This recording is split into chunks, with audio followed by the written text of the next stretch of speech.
How to fix Spotify Karaoke Mode disappeared. Hello everyone, if you are facing this kind of problem where the Spotify Karaoke Mode just gets disappeared, then here's how to fix it.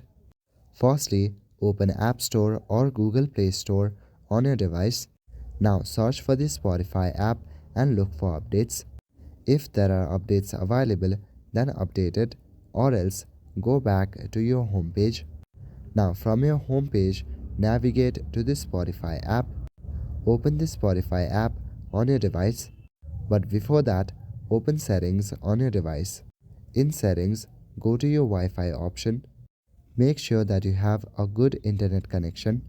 Go back to Settings and click on the option Language and Region. Inside Language and Region, click on Region.